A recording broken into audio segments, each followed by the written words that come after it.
Marcos capítulo 8, versículos 34 ao capítulo 9, versículo 1. O texto diz assim: Então, convocando a multidão e juntamente os discípulos, disse-lhes: Se alguém quer vir após mim, a si mesmo se negue, tome a sua cruz e siga-me. Quem quiser, pois, salvar a sua vida, perdê-la-á. E quem perder a vida por causa de mim e do evangelho, salvá-la-á. Que aproveita ao homem ganhar o mundo inteiro e perder a sua alma? Que daria um homem em troca da sua alma? Porque qualquer que nesta geração adúltera e pecadora se envergonhar de mim e das minhas palavras, também o Filho do Homem se envergonhará dele quando vier na glória de seu Pai com os santos anjos. Dizia-lhes ainda: Em verdade vos afirmo que dos que aqui se encontram, alguns há que de maneira nenhuma passarão pela morte até que vejam ter chegado com poder o reino de Deus. Curva sua cabeça, vamos orar mais uma vez, clamando ao Senhor por instrução e iluminação.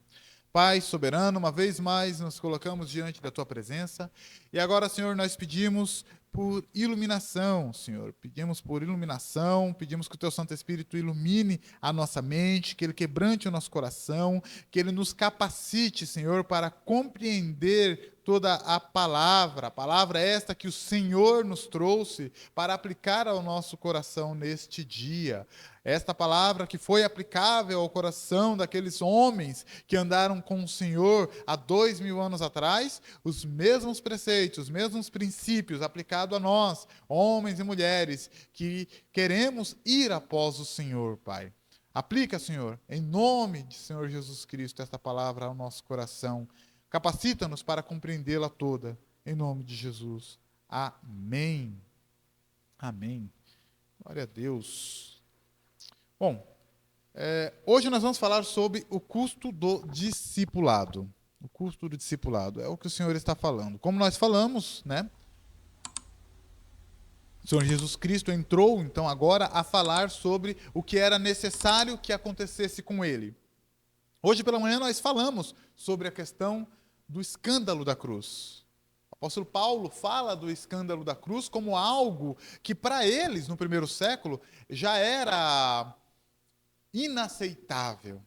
Era inaceitável que Deus morresse, era inaceitável que Deus fosse tratado como um bandido, como o pior dos pecadores, um miserável. Era inaceitável. Pedro se posta diante do Senhor, quando o Senhor fala essas palavras para ele se posta dizendo: Senhor, não aceitaremos, não queremos que isso aconteça. Não seja assim que te aconteça, Senhor. Era algo como dizer: Senhor, nós não deixaremos que te levem. Era escandaloso. Era escandaloso. Mas por que Pedro e por que aqueles homens pensavam dessa forma? Porque ninguém queria passar pela vergonha da cruz. Porque ninguém iria querer ir após Cristo carregando uma cruz. Vocês se lembram do episódio de Simeão? Jesus carregando a cruz e, de repente, ali ele cai e ele é tomado ali do meio do... Simeão? Tomado do meio do povo carrega aqui a cruz. E ele: não, eu não quero carregar essa cruz. Era vergonhoso carregar uma cruz. Criminosos faziam isso quando eram levados para o seu martírio. Era eles quem levavam o próprio madeiro. Então era vergonhoso. A moda hoje, amados, é seguir a Jesus a seu modo. A moda hoje é seguir a Jesus sem renúncia, sem negação do eu. E olha, até mesmo sem santidade. Essa é a moda hoje. Há uma graça barata, como diz o famoso teólogo alemão Dietrich Bonhoeffer. É uma graça destituída da cruz de Cristo. A cruz ainda é loucura para muitos que tentam invalidar a sua eficácia salvífica. O reino, para alguns, ainda está por vir. Enquanto que outros ainda tentam satisfazer o seu ego, o seu eu, procurando se auto-justificar com as suas próprias obras. Muitos ainda estão como Pedro, escandalizados com a cruz de Cristo, com medo do inimigo, e ainda se apoiando na sua própria força. Contudo, o reino de Deus, ele é instaurado no símbolo mais fraco e débil que aqueles homens conheciam, numa cruz maldita. Parece até estranho falar assim da cruz, mas é essa a impressão que os discípulos tinham da cruz. Fraqueza, maldição, humilhação. O povo no primeiro século tinha essa impressão da cruz. E isso fica patente quando nós lemos num texto anterior, Jesus predizendo a sua morte e a sua ressurreição, como Pedro se levanta representando os outros, ele diz: não, Senhor, não deixaremos que isso te aconteça. Isso fica claro quando Paulo precisa defender a cruz de Cristo diante de um povo que via a cruz como algo maldito, como algo que era humilhante. Então, após afirmar os requisitos necessários de Deus para o Messias, assim como a sua missão primordial, Jesus então agora passa a declarar as exigências para o discipulado.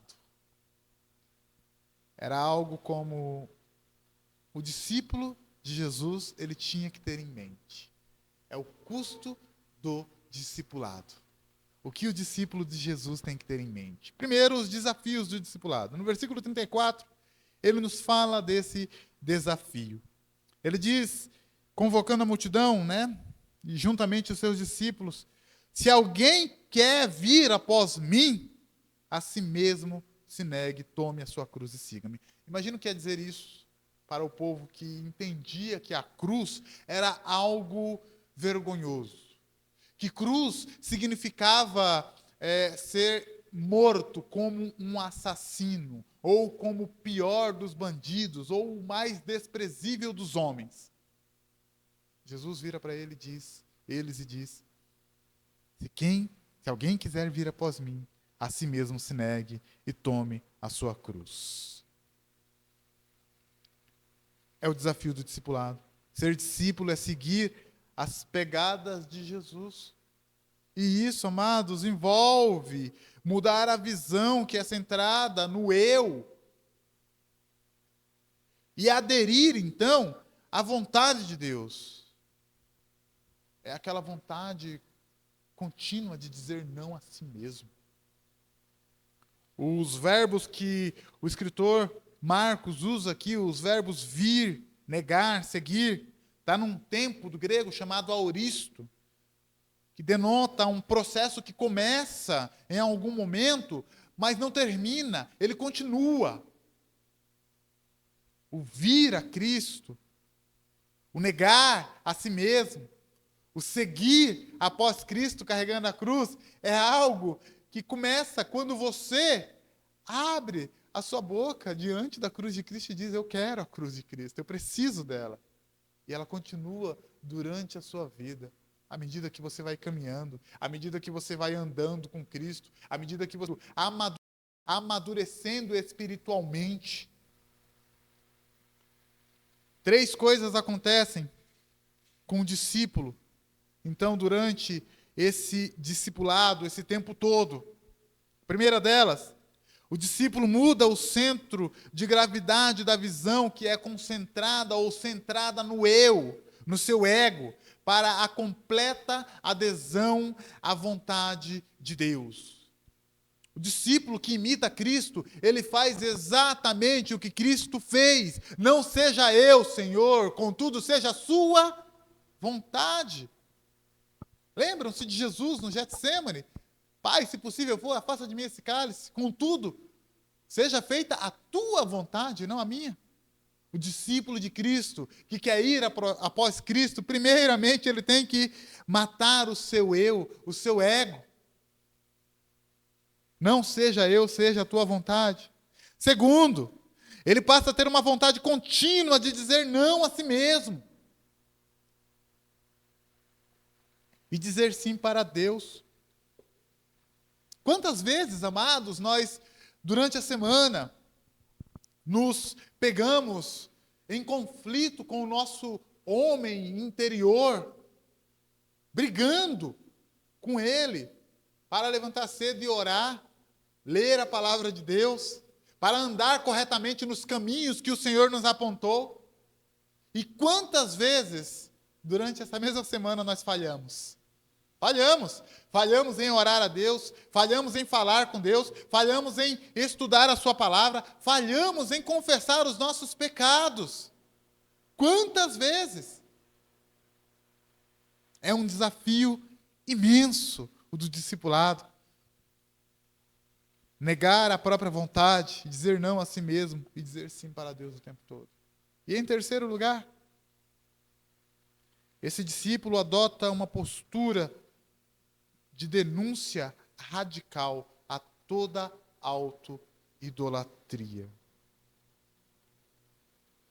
Ele vive em oposição à autoafirmação. Isto é, ele vive autonegação. É necessário isso? É necessário porque o nosso velho homem, morto em delitos e pecados, corrompido, ele quer fugir de Deus. Ele não busca Deus. O seu prazer não está em Deus. Contudo, o discípulo de Cristo é convidado a aceitar o desafio de dizer não ao seu velho homem todos os dias. Todos os dias. Esse é o primeiro ponto do nosso texto. O desafio do discipulado. Primeiro, a nossa vontade contínua de mudar, é o nosso mudar no centro de gravidade. A nossa visão agora passa do eu para Deus.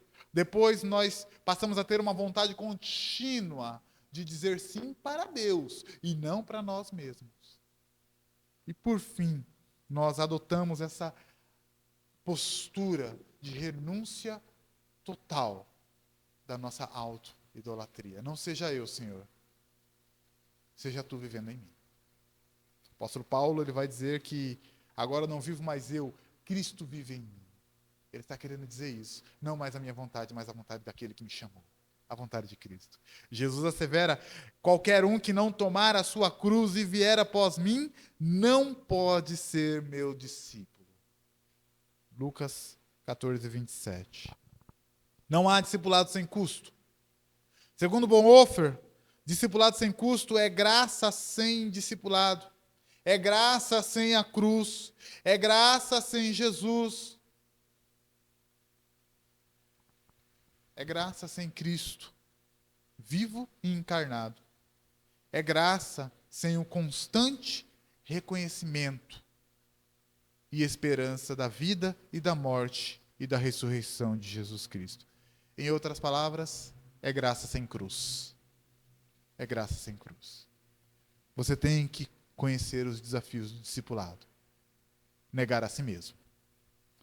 Contudo, ele não apenas aponta isso, ele diz também que nós temos que renunciar. Você reconhecer que há esse desafio, aceitar o desafio, viver o desafio. O que nos leva para o nosso segundo ponto. Renúncia. No versículo 35, ele diz, quem quiser, pois, salvar a sua vida, perdê-la-á. E quem perder a sua vida por causa de mim e do evangelho, salvá-la-á. Noutra passagem das Escrituras, em João 12, 25, Jesus diz, quem ama a sua vida, perde-a. Mas aquele que odeia a sua vida neste mundo, preservá-la-á para a vida eterna. Preservá-la-á para a vida eterna. Os valores dos discípulos, segundo diz Hernanes Dias Lopes, são invertidos. Ele diz que ganhar é perder, perder é ganhar. Ser grande é ser servo de todos. Ser rico é ter a mão aberta para dar. Ser feliz é renunciar aos prazeres do mundo. Os valores se invertem. É renúncia total. Nesse mundo materialista, muitos pensam que negar-se a si mesmo significa desistir de aproveitar as coisas.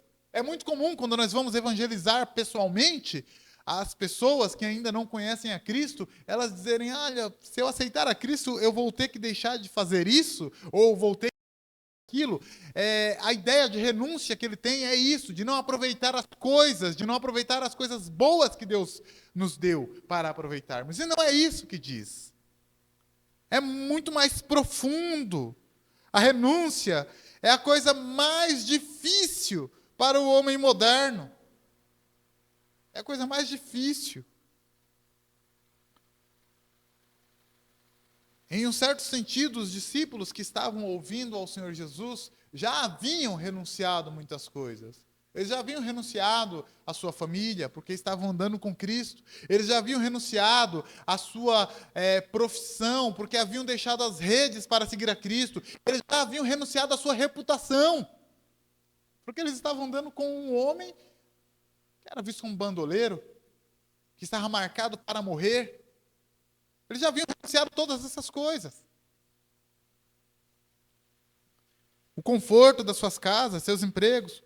Contudo, a fonte da afirmação interna de renúncia vem do coração. Lembram-se do que Jesus falou lá no capítulo 7 de Marcos? É de lá que procedem todas as coisas ruins, tudo que contamina o homem, todas as soberbas, toda a idolatria, todas as prostituições, os desejos maus. É ali que nós temos que renunciar. Renunciar é negar-se a si mesmo, é permitir que Jesus reine supremo no lugar onde o nosso ego reinava. É muito mais do que não fazer isso ou não fazer aquilo. É muito mais. É algo mesmo do interior. É dar o controle total do nosso coração a Deus. É dizer, Senhor, Senhor é o rei do meu coração. O trono que existe aqui, não sou eu que assento mais, é o Senhor. O custo do discipulado envolve renunciar a si mesmo de forma extrema. É colocar o Senhor sentado no trono do seu coração, e não mais você. E isso aponta, então, para o nosso terceiro ponto, o valor da vida. O pastor acha de trazer um sermão com um monte de pontos no dia da ceia. Mas nós vamos chegar lá. O valor da vida. Veja o que ele diz, então, nos versículos 36 e 37. Aquele que não renuncia, veja, que aproveita o homem ganhar o mundo inteiro e perder a sua alma. O que daria o homem em troca da sua alma? Uma pergunta curiosa que o Senhor faz aqui. O que daria o homem em troca da sua alma? O rigor do discipulado, ele é deixado bem explicado nesses 4 ditos que compõem os versículos 35 a 37. Quando o homem tem a chance de renunciar a todas as coisas e a viver só aquilo que Jesus pede, ele nega. Sim, quando tem a chance de renunciar e viver Jesus, eles negam. E assim eles perdem o seu verdadeiro eu, exatamente aquilo que eles estavam tentando buscar. Aquilo que eles procuram. Eles tentam negociar os valores do reino. Tentam agradar a sua própria consciência, a sua própria alma. E no afã de ajuntar riquezas, fama, com isso eles perdem a sua alma. Eles perdem aquilo que tem de mais precioso, tentando juntar o que eles acham que tem valor. Só que eles invertem. O que temos de maior valor é a vida, é a alma, e não as riquezas. Elas se corrompem, elas se perdem. Por outro lado, ele diz que aquele que perde a sua vida, encontra uma vida de qualidade superior àquela que perdeu, desde que a sua motivação seja fazer aquilo que o Senhor Jesus, ou fazer tudo aquilo por Jesus e pelo Evangelho. Quem perde a sua vida por amor de Cristo, quem perde a sua vida por amor ao Evangelho, ele não perdeu, ele ganhou. Ele ganhou. Aqueles homens não haviam perdido nada. Embora eles estivessem andando com Jesus, um homem já marcado para morrer, embora eles tivessem perdido as suas casas, tivessem renunciado às suas casas, ao seu conforto, ao seu bem-estar, eles não haviam perdido nada, eles haviam ganho. Eles haviam ganho. Quem perde a sua parte na vida eterna, não tem como pagar por ela. É uma perda irreparável. Não tem preço. Quem perde a vida eterna não pode recuperá-la, mesmo que ele tenha todas as coisas. Não tem como reparar. A vida não é uma aventura comercial que se pode avaliar por meio de bens, fama. A palavra usada aqui para descrever a vida, que Marcos usou, é psique. É a mesma palavra para a alma, interior. O valor da vida ou da alma de alguém não consiste em todo bem material que ele possa possuir. Seu valor reside em renunciar a si mesmo em prol daquele que é maior do que você. Sem Jesus, a alma não vale mais do que um tostão furado. Sem Jesus, a sua alma é nada mais, nada menos que morte. O salário do pecado é a morte. Um homem sem Jesus não tem vida. O homem sem Jesus está morto. Ele pode até pensar que ele tem riquezas. Ele pode até pensar que ele tem fama, que ele tem influência, que ele tem poder. Contudo, ele está morto. Ele está morto. Que adianta o homem ganhar o mundo inteiro e perder a sua alma? O que teria ele para dar em troca da sua alma? Nada. O homem sem Jesus não tem nada. Nos versículos 38, então, Jesus, arrematando o que acabara de dizer, ele diz: porque qualquer que nesta geração adúltera e pecadora se envergonhar de mim e das minhas palavras, também o Filho do Homem se envergonhará dele quando vier na glória de seu Pai com os seus santos anjos. Em Mateus 10:33 ele diz: mas aquele que me negar diante dos homens, também eu o negarei diante do meu Pai que está nos céus. Paulo entende isso dessa forma. Falando para Timóteo, ele diz: não te envergonhes, portanto, do testemunho do nosso Senhor, nem do seu encarcerado, que sou eu. Pelo contrário, participa comigo dos sofrimentos a favor do Evangelho, segundo o poder de Deus que nos salvou e nos chamou com santa vocação, não segundo as nossas obras, conforme a sua própria determinação e graça que nos foi dada em Cristo Jesus, antes dos tempos eternos. 2 Timóteo 2,9, ele diz: se perseverarmos também com ele, reinaremos. Se o negarmos, ele, por sua vez, nos negará. O reino de Deus já está presente. E aqui no texto, ele está presente como um mistério escondido naquele humilde filho do homem e seus seguidores. Ele já o apresentou para eles, no capítulo 8, versículo 1, 31 ao 37. Mas ele ainda não veio na consumação final. Ele virá. Ele vai consumar todas as coisas. Antes, Jesus havia declarado que após a sua morte ele ressuscitaria. Agora, ele revela um pouco mais do plano de Deus. E ele focaliza o reino de Deus e a sua plenitude. Ele diz que ele retornará na glória no plano de Deus. E na glória do Pai, ele retornará como um juiz escatológico dessa geração adúltera. A palavra usada é gênia, geração, era, né? É uma era pecaminosa, é um tempo presente. Esse tempo presente pecaminoso, o Senhor retornará nesse tempo presente pecaminoso, nessa geração adúltera e pecaminosa. Então aqueles que se envergonharam de seguir o Filho do Homem, que morreu como criminoso, esses também serão rejeitados pelo Filho do Homem, que só veio para trazer perdão. O Filho do Homem só veio para trazer vida. No entanto, eles escolheram a morte. O Filho do Homem veio para trazer uma herança eterna, incorruptível. Contudo, eles escolheram uma herança corruptível.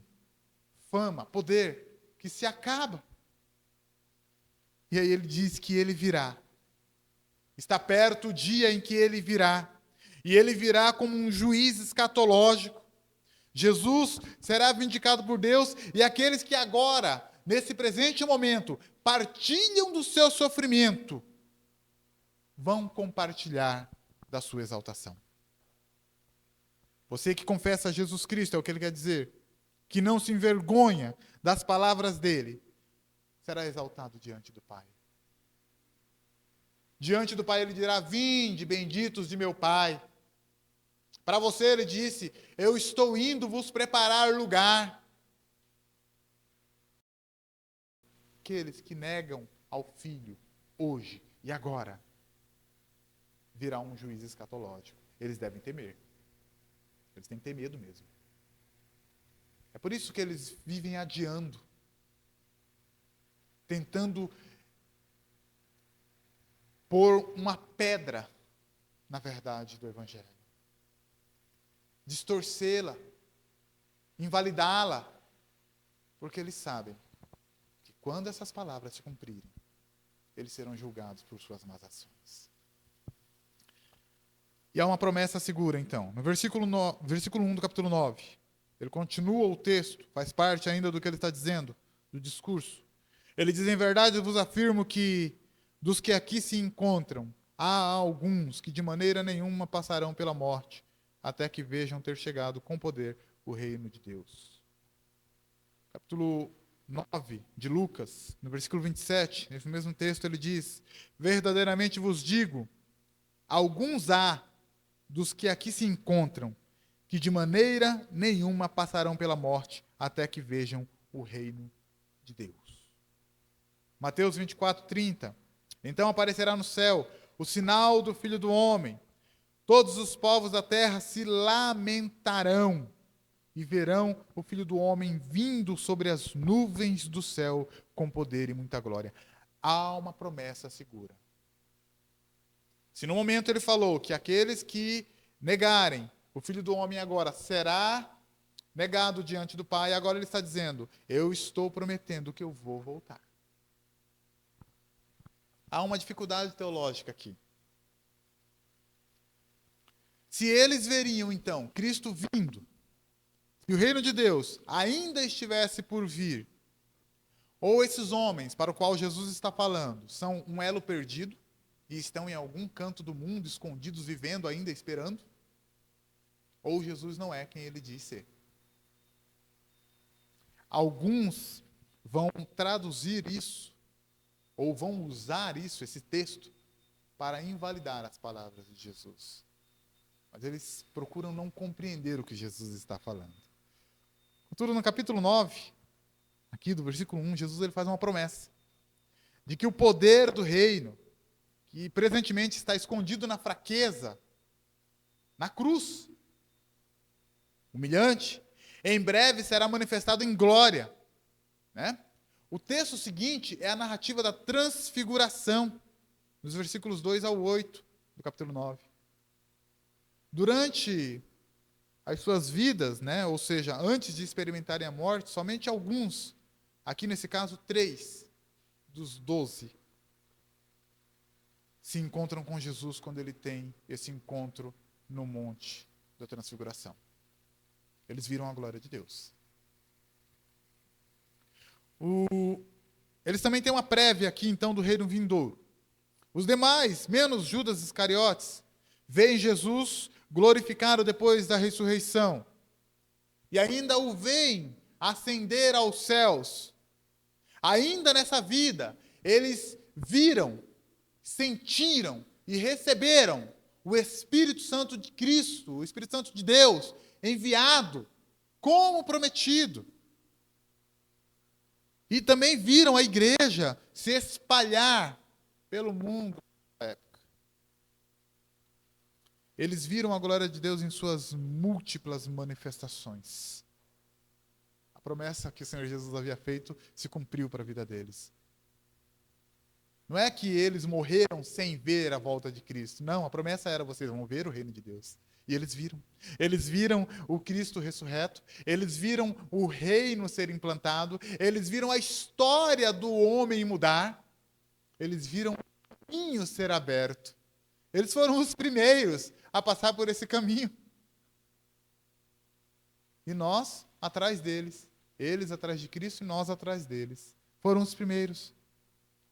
O reino do Senhor já foi instaurado e o seu soberano já está assentado no trono e está reinando.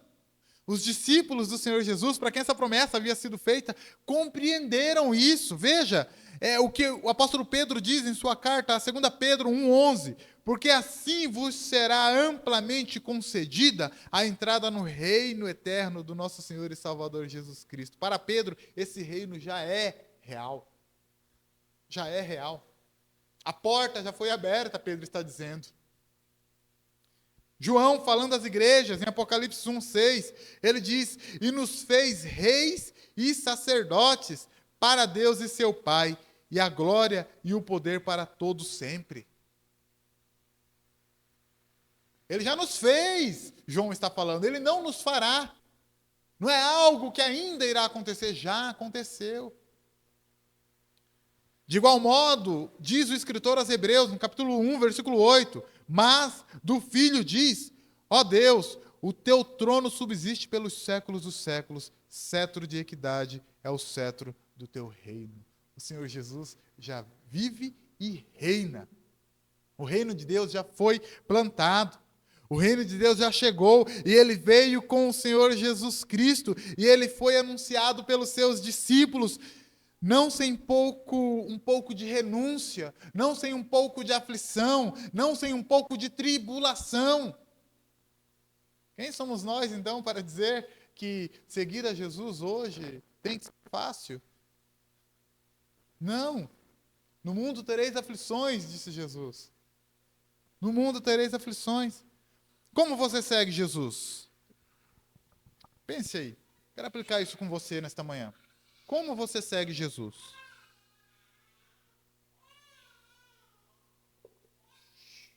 Será que você tem de fato ido após Jesus e tomado consigo a sua cruz? Ou será que você tem endossado o discurso daqueles que acham que a graça é barata? Que Jesus já fez tudo, eu não preciso mais me importar com a santidade, com a minha santidade. Não preciso mais me importar com os meus irmãos. Não preciso mais me importar com a comunhão da igreja. Como alguns aí pretendem dizer. Não precisam de igreja. Não preciso me preocupar com a disciplina eclesiástica. Para que isso? Cristo já morreu por mim na cruz. Amados, muitos têm seguido a Jesus assim.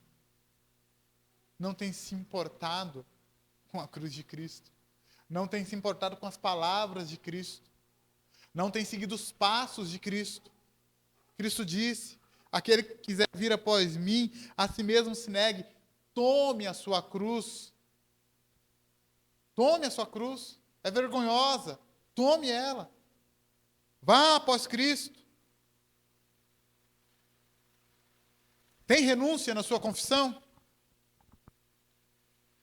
Você confessou a Cristo? Você renunciou de fato o seu eu? Você tirou todas as suas bugigangas do seu coração? Passo para que Jesus reinasse lá? Há renúncia?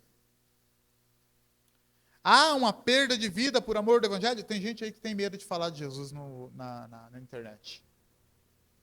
Tem crente que tem medo de se expor na internet, de falar do amor de Deus, de apontar o pecado, porque tem medo de ser cancelado, tem medo de perder a sua conta. Jesus perdeu algo pior, algo mais valioso, diria assim. Jesus perdeu a sua própria vida, para que você e eu tivéssemos vida. E você tem medo de perder a sua conta na internet? Tem que haver renúncia. Tem que haver perda de vida por amor do Evangelho. Há amor ao falar de Jesus, ao anunciá-lo a ele e ao seu reino? Você está apresentando o reino de Deus e com ele a graça e a misericórdia que Jesus veio trazer para nós? Há segurança na promessa feita por ele àqueles que o seguem? Há segurança em você, você sabe, você está seguro que Jesus voltará nas nuvens e com ele trará a justiça e o juízo para todos aqueles que negaram e trará a herança eterna para aqueles que o confessarem neste mundo? Você tem vivido isso? Você tem vivido como se não houvesse o amanhã, de que o amanhã pertencesse a Cristo? Os seus planos têm sido planos feitos para a sua vida futura, aqui na terra, ou a sua vida futura no céu? Reflita sobre isso. Como você tem seguido após Jesus? Quero ler mais uma vez com você o texto. Se alguém quiser vir após mim, a si mesmo se negue. Tome a sua cruz e siga-me. Quem quiser, pois, salvar a sua vida, perdê-la-á. E quem perder a vida por causa de mim e do Evangelho, salvá-la-á. Que aproveita o homem ganhar o mundo inteiro e perder a sua alma? O que daria o homem em troca da sua alma? Qualquer que nessa geração adúltera e pecadora se envergonhar de mim e das minhas palavras, também o Filho do Homem se envergonhará dele, quando vier na glória de seu Pai com os santos anjos. E a promessa? Em verdade vos digo que ainda nessa geração, dos que aqui presentes estão, verão a glória do Senhor. Nós vimos a glória do nosso Deus na pessoa de Jesus Cristo.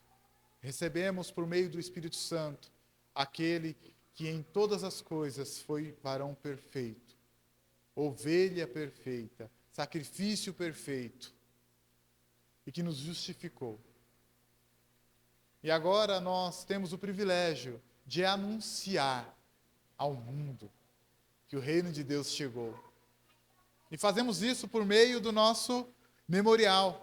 O memorial da ceia somos nós dizendo ao mundo que o Senhor Jesus Cristo veio em carne, viveu a nossa vida, morreu a nossa morte, ressuscitou ao terceiro dia, vive e reina à destra do Pai e voltará para julgar vivos e mortos e cumprir com a sua promessa de dar a herança eterna àqueles que o confessarem nesta vida. Que Deus nos permita e nos abençoe para que vivamos dessa forma, seguindo após Jesus, carregando a nossa cruz, não nos envergonhando do nosso fardo. Porque fardo maior Jesus levou por nós. O nosso ainda é leve, porque nós carregamos o fardo dele. Se o mundo nos odiar, não estará odiando a nós, estará odiando a Cristo. E para eles tem juízo. E para nós, as bênçãos que nos foram dadas através do sacrifício de Cristo na cruz.